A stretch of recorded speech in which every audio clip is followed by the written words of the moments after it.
Hey guys, if you're here, I don't think it's really because you don't know what borderline personality disorder is. I think it's because you are researching, maybe a friend has it, maybe you think you have it, maybe you're just curious, maybe you're in the mental health field and you're starting out and just, curious about these things, or you had a patient with it and you're like, what is that? I wonder what that is. You're basically, researching it for whatever reason.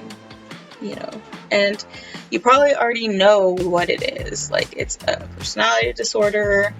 People have issues having, close relationships. They have anxiety, anger, depression. They sometimes, like self-harm, have suicidal thoughts, like all those things. But what I'm going to do today is I'm going to go through the list and I'm going to tell you like how I have experienced these things. And I'm sure you guys already know this, but you only need to have 5 out of the 9 in order to be diagnosed with it. So there's people that have like issues with relationships and black and white thinking and paranoid thoughts and feel unstable and have distorted self-image, but they can also not have suicidal thoughts or self-harm, and that's what some people don't understand. They're like, oh, I don't have that. That's for crazy people who like want to kill themselves and hurt themselves. But there are people that have, these ideas of what people with borderline personality are like, and that they're just like crazy and evil, and they're basically confusing them with psychopaths. And it's like, no, that's not what we are. We are just struggling in our own way, and it's not in a way that we want to like hurt other people. And sometimes in the process we end up hurting people or hurting ourselves, but it's not like we mean to. It's a way that we tend to cope or deal with our pain, our issues, and it's never out of like spite or hatefulness. It's like people don't understand like how much we're hurting inside when we're having a really bad mental day. And sometimes we can seem really needy or over the top or just like too much. When I get that, take a step back, make boundaries, because you're going to need them if you're dealing with someone who has borderline personality disorder, because boundaries are where they're going to save you. Because if you don't have any boundaries with them, they're just going to walk all over you and they're going to take as much as they can. And that's not because they're bad or evil or anything. That's because we don't have very good boundaries in place in general. We will try to be as close to you as possible and, just get our needs met when we need them, because we feel so out of sorts. Because we just feel so out of control. We're just like, oh, I need this now. And you gotta say, hey. It's 4 a.m. I love you, but I have work at 6 o'clock and I need you to calm down. I need you to, watch something, maybe take a breather, do some like meditation or something, because I cannot be there for you right now because I need to sleep. I got work in a couple hours. And we're gonna cry, we're gonna say, no, I really need you. And you gotta be like, you need to go. Like, I'm sorry, I love you, but you need to go, because this is just not working for me right now.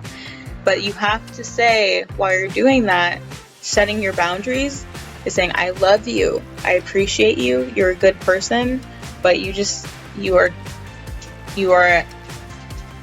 asking for this at a time where I can't give it. I have nothing left to give, because I need my rest, kind of thing.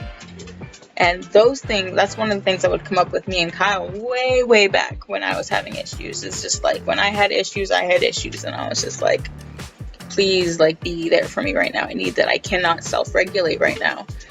And in the beginning, he would be there for me and he didn't know what else to do. And then eventually he was like, I can't do this. Like, I have a job that I need to be rested for, and I can't be up with you when you're having these issues all the time. And he set that boundary and he stuck to it as well as he could. And even when I pushed, he's like, no, if you're going to be like this, then you got to leave. And sometimes you got to do that, put your foot down and really stick to it. And they'll realize, quick, that they can't do that they got to figure out their own own stuff. Okay, so the first one is feeling empty inside. That for sure is something I get sometimes, and I think that to me is like linked to depression, because when I feel empty inside, I feel like at times it gives me anxiety, because I'm just like, oh, I need to feel this whole, like, what do I do to fill it? And so sometimes I will like reach out to people. I will be like, hey, do you want to hang out? Do you want to go do something? I try to just fill it with different activities, just so I don't have to kind of feel so bummed out or bogged down by that feeling. But yeah, feeling empty inside or feeling nothing sometimes is like a feeling, and that is unfortunate, because that honestly sometimes makes me feel like a psychopath. And I'm not saying in any way people with borderline personality disorder are associated with psychopaths at all. I have dealt with a psychopath before, and no, not even close. Low self-esteem. Yeah, my esteem goes up and down, and I'm sure that's normal, but like it can be here one day and the next day down there. It just depends. It depends on like how I feel that day. Like today, it wasn't that great. I was feeling kind of blah, and a lot of the time my feelings of low self-esteem are associated with weight and like how I look in my clothes and stuff like that. So I can be like the day before, like, damn girl, you look good, like I like what I see, and then the next day I'm like, oh my god, I just look so horrible. I don't want to look at myself. I don't want to put on any clothes.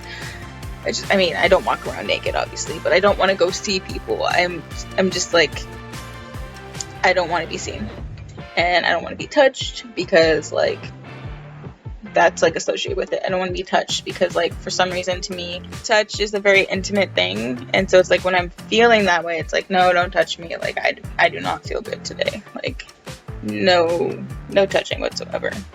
Strong, overwhelming emotions and feelings. I already kind of explained that. It's just feeling like so intense. Like you're just like, normal is right here, and then you're just like way up there. Like it's just some intense emotions, and they can be, and they say like one of the things is though that when we feel love, oh, do we feel it? When we feel depressed, we feel it for sure. When we feel angry, oh man, we are livid. We are so angry. And but there are some good qualities that come with that. Like even though we feel it, if we can control those things, when we feel love, like, oh my god, we will just shower you with affection. We will just like be your best friend. We will do so many great things for you to make you happy, to make you be your best person. Like we will always like be there for you. And so if these emotions are regulated in a proper way, where you know how to deal with your anger, you know how to deal with that, you can be a really amazing friend and person. You know, you just gotta get those in check. And depression, you know, can be helped with and all this stuff can be helped with therapy and DBT, and I'll go more into that later. But depression can also be helped with meds too.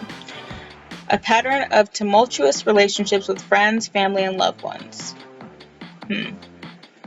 So my tumultuous relationship would be with Kyle, and definitely hasn't been that way in like over a year, where we like haven't been having issues. Like it was like every day we'd have an issue, and I'm not blaming it all on BPD, because he had his own issues too. Don't get me wrong, I love him so much, but we had so many issues starting out. And we had to try and meet in the middle and be like, okay, like this isn't working. We keep, you know, fighting with each other because we have different ways of expressing ourselves, and we're just not hearing each other during those times.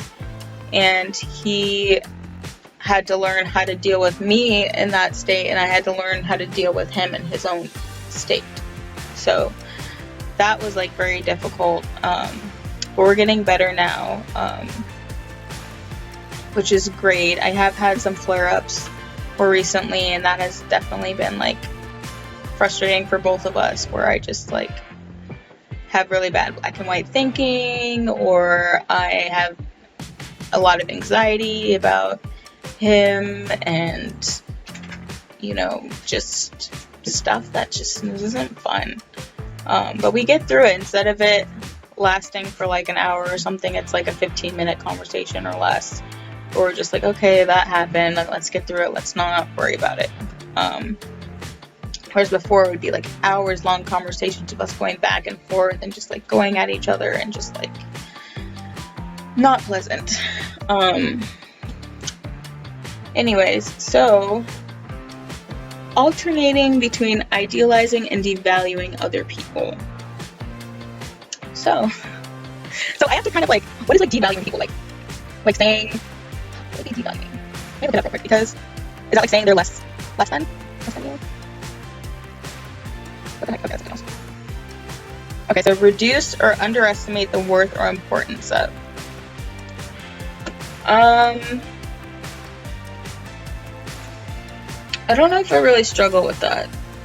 I definitely struggle with idealizing people. Like they'll just be like, I'll put them on a pedestal and be like, they're so amazing, they're so lovable, they're so creative, they're so blah blah blah, and like I'm just like this little lowly girl who just doesn't deserve any of that, and like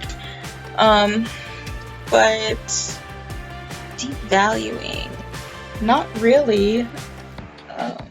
I can like think you're really great, and then you'll do something and I'll be like, oh, okay, like you're obviously not as great as I thought you were. Is that devaluing? Because maybe that is. Oh, because it's not like giving them grace to like mess up. It's like, oh, you weren't what I thought you were, so yeah, you're out now. So that, I guess, can happen sometimes. Fear of being alone and frantic attempts to avoid abandonment. So I don't really have a fear of being alone. I'm more so have a fear of being abandoned. So I'm fine with my alone time. Like, I don't. Maybe I do have a fear of being alone. Like, if I didn't have any friends, would I be happy? Probably not. I enjoy my friendships and I appreciate the people I have in my life. So I'm very lucky to have the people that I do. But I think it's more so abandonment than it is just a fear of being alone. But yeah, like that, I will see things kind of sometimes when I'm feeling very like intensely. I'll see things in a different perspective than what the other person sees, maybe. So they may say something to me that seems like, oh, they don't like me, or they don't want to be friends with me, or they don't love me anymore, or something. Like, just like little things that I'll look for, like, oh god, they're gonna leave me. Maybe it's like a micro expression. Sometimes it can get that bad where it's literally like a micro expression, really, like he smiled weird and I'm like, what did I do? Are you okay? Are you mad at me? You know? And I'm sure you guys are thinking like how annoying that would be. It's very, very over the top. Definitely don't do that anymore, which is great. But that's pretty much what it is for me. Like, the worst is when we have a fight and then he has to leave to go to work, or like just go somewhere for something, I don't know, because then I feel abandoned, but I'm supposed to feel at the same time like things are fine because we made up before he left, but then he leaves and it's like, what if he doesn't come back? I feel like in some senses I'm like a dog. Like, I'm just like, no, don't leave. Are they coming back? And then you're so excited when they do. You're like, oh yeah, they came. But another one is unstable and distorted self-image or sense of self. Yes. I feel like my sense of self is all over the place at times. I think I'm one thing, and then I'll think I'm another, and then I also don't see myself like that highly a lot of the time. But that also might be more associated with low self-esteem. Distorted self-image. Well, I can think I'm like really awesome some days. Is that distorted self-image? And while other days I don't feel super awesome, so I don't know. I think I'm a different person sometimes. Like, obviously I'm always like Brianna, but like I just act very different. And I'm just like, I'm a different person today. This is who I am. So yeah, that's, I think, kind of distorted self-image. Feeling neglected, alone, misunderstood, chronically empty, or bored. That's like the same thing as the other one, is feeling empty inside. I've already explained that. I do feel neglected sometimes though, even when I'm not, because I'm just like extra needy that day, or maybe I'm feeling kind of like down on myself that day. I can feel alone when my feelings are like, I'll just feel really big feelings and be like, nobody else understands me and I'm the only one that feels this way, and it's just like, oh, woe is me, you know. Oh, I feel misunderstood a lot because I feel like that's like one of my biggest things. Like, I just want to be understood. I just want people to like understand where I'm coming from and like why I am the way I am. So sometimes I over explain things because I'm just like, no, it's not this, it's this. And then when people aren't like the same way, I'm like, I understand about the same way. Okay, like, can we communicate more? Can we like be more open with like what's going on? Because like that's just how I am. Like, I won't judge you for it, for like whatever it is that you're telling me, like, oh, you know, like I can't hang out today because I want to sit on my couch and eat bonbons. Like, that's fine. Like, if you don't, like, other people feel like the need to like make up an excuse, like, oh, my granny's in the hospital, I can't go today, you know, because they don't feel like it's acceptable for them to just be like, oh, I don't feel like it because I want to just like chill, you know. But that I try to, like, in the beginning of most of my, pretty much like all of my relationships, be like, okay, let's just like, you know, be honest with each other. That's all I ask, is just be honest. Don't be scared. It's fine. Like, as long as you're honest, I'm not going to take anything personally. But when you lie to me about things, that's kind of like annoying. It's like, why do you lie to me about that? That's stupid. Like, just be honest and everything will be fine. Feelings of self-loathing and self-hate. I have had that before. Definitely when I'm in the worst times of my life, I have had feelings of self-loathing and self-hate. And I think that's usually when I'm having issues with a friend or a partner, and I feel like it's because of myself and my reaction to the things that I'm like, oh God, why am I like this? Like, I need to stop. Like, I'm ruining these relationships that I have, and I like can't control. I feel like I can't control it. It can be controlled, but I feel like I can't control it. And that is when I start to go like, oh, you're just such a bad person. You're creating all this, and you're like so toxic. Like, you don't deserve anything. Like, you should just go die. Like, those kind of stuff, you know. And that leads us to suicidal thoughts or suicide attempts. So suicidal thoughts, I have had them. I've had them pretty much all my life. I think about dying. I fantasize about dying all my life, and just for like the last like year and a half, maybe, I haven't really, which is good. I think I'm on a good dose of medication, and life has been fine, you know, so nothing has really happened that like pushes me into that state of mind. I have had one suicide attempt a few years ago, and I'm not going to go into detail about that because it's very, very personal. But I was obviously not in a great state of mind.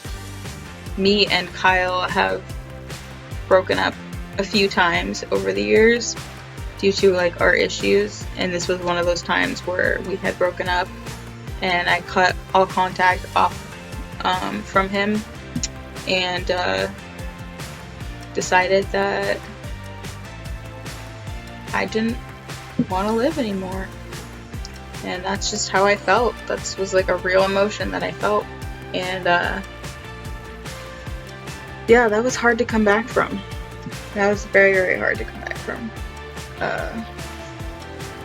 Because I didn't feel anything for a long time after that. I just felt very empty, and I'm just like, what is the point of being here, kind of thing. So do not recommend it. Please get help and find a close friend or loved one that you can talk to when you're having those types of thoughts or feelings, because you know, you deserve to be here, and whatever you're going through, you know, you can get through it, and people deserve to know you and deserve to have you around. So please don't hurt yourself. Please.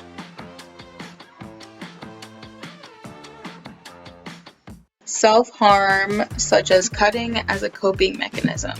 So since I think middle school, I've been a cutter. Where are all these ants coming from? There's an ant on my computer right now. Go away, ant. Go away. Oh, I accidentally killed you. I'm sorry. And I think, again, for like the past like a year and a half, 2 years, I haven't had any incidents with cutting. Like I said, mentally I've been a lot healthier, which is good, but that was something that I leaned on, as well as, it doesn't say here, but I also leaned on an eating disorder for most of my life.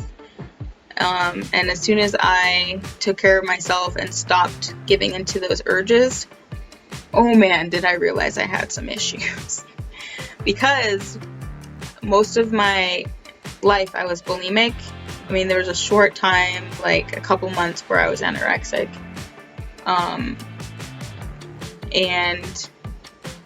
then it was like a mixture of like not eating and then binging and purging. And so I mostly got what I wanted out of the binging and purging, which was to alleviate all those extra emotions that I was feeling. Like if I was feeling overwhelmed, if I was feeling depressed, it's like I would want to binge and purge no matter what I was feeling. Like even if it was happy, I'd be like, yeah, I'm gonna eat, you know. And it's like, I don't know, it just I used it for so much of my life that when I didn't have it anymore, I was like, I feel everything, and this is weird and crazy. And for a while there, I was like, I don't know if I want to feel everything. And so a lot of my issues got worse after I stopped binging and purging, because that was kind of like putting a band-aid on, you know, a gash. It was just, you know, kind of helping, but it wasn't really fixing the issue. Impulsive and risk-taking behaviors such as unsafe sex, illegal drug use, gambling, overeating, reckless driving, or overspending.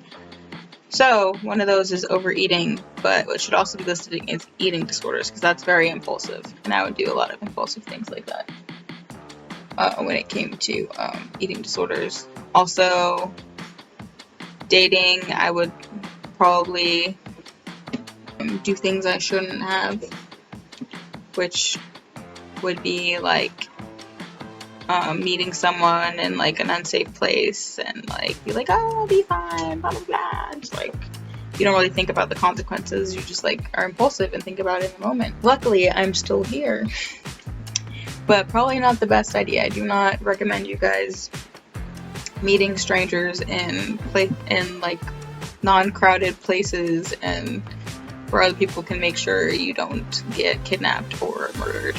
Black and white thinking or difficulty compromising. Yes. So a lot of the time I struggled with black and white thinking, and Even just like a week ago, I struggled with it with Kyle. We were going rock climbing, and he was like, oh, I wonder if my other friend would like doing this with me. And I was just like right away, I was like, he's thinking about a friend, and he's not thinking about like, you know, having this time with me, and like, you know, why is he thinking about that instead of like us having this time together? And I made a really big deal about it, like in my head. It was just like, and I asked him about it, and I was like, oh, why are you like thinking about that? And he's like, it doesn't mean I'm not having a good time, it just like means, you know, something reminded me of that and that person, and that's why I, you know, said that. And in my head I kept like focusing on like, oh, well, if he's thinking that, then he can't also be having a good time. You know, that's black and white thing, is like, it's like, you don't, like, now I think about it, I'm like, that's really stupid, Brianna, like, why would you do that? But it's like, in your head at the time, it makes sense. It's like, oh, like, he can't process two things at the same time. That's crazy. He either enjoys being with me and isn't thinking about anything else, or he doesn't enjoy being with me and he's thinking about hanging out with other people.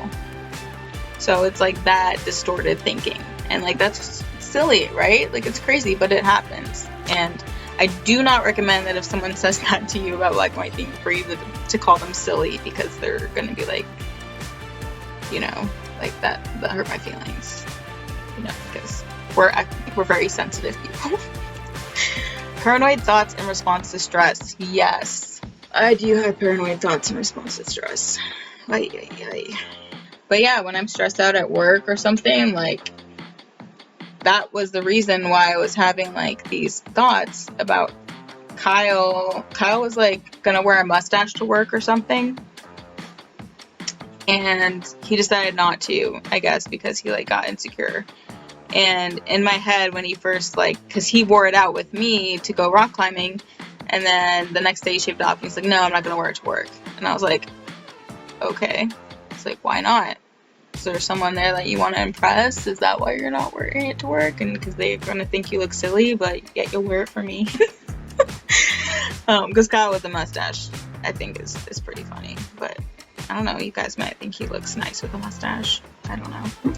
But that's like a paranoid thought, or like an unhealthy thought, is to think is like, oh, is it for somebody else? But that was like one of those like paranoid thoughts in response. And I was also very stressed out at work, and then coming home and stuff, and it's like, instead of fixating on like what's actually causing me stress, I create other stress within my like home environment, which is not good. But it didn't last very long. I just asked him. I was like, oh, why, like, did you shave it off? And he was just like, oh, I just didn't feel comfortable wearing it to work. And I was like, okay. Feeling cut off and out of touch with reality. I felt that way this morning. I feel very kind of like walking on air, if that makes sense. Like, I'm not really here. Like, I'm kind of living through, like, looking through a different lens. I guess, like, feeling cut off and out of touch with reality, like, I feel that way a little bit today, but not like super intensely. I just feel like I'm in a heightened state. Like, my body is kind of like vibrating, if that makes sense. And I just feel like kind of out of it. Like, I'm just like, what's going on? But like, it's not as bad as it could be. Definitely. I just kind of feel it. But that's how I would explain like what it is to like feel like I'm not really part of reality. Like, I'm just kind of like floating. I don't know.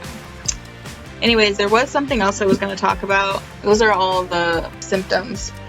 So I just explained it in relation to like my own issues that I have, but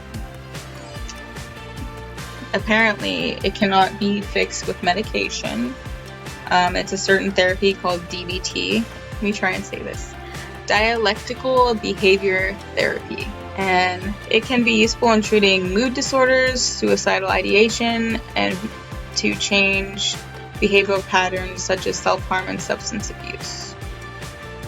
So that's really like the only way you can learn how to control your emotions, and also like understand like where they're coming from. Like, a lot of the practice is like just stop and think, like take a moment, like, because it's a very impulsive, like, mood disorder. Like, you're very impulsive.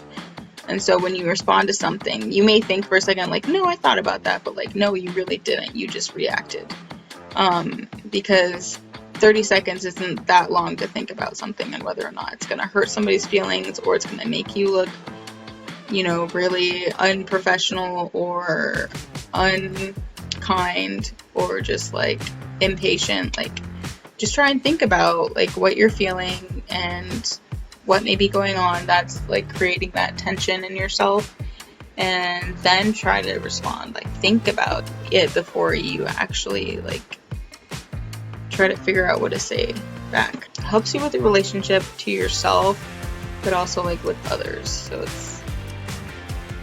there's like a saying, but I can't remember what it was. I wanted to make this video because it's important to get this stuff out there. But I think it is very helpful. I personally did not do it. Oops. I did a little bit in therapy when I went to like eating disorder recovery, and then I went to outpatient. We did it a little bit. Like I maybe went to a few sessions.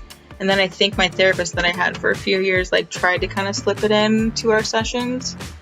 But she ideally wanted me to go to like a group, which there was no like free groups then, and they also didn't take my insurance, so I didn't, you know, go to one. But I have been like mostly fine without it. I kind of try to do it myself to kind of like stop, like breathe. It's like stop, breathe, and anchor, and that's just to kind of settle down and like just breathe and like focus on what it is you want, what it is happening. Is this something you want to happen? Is this something that could be better controlled, you know?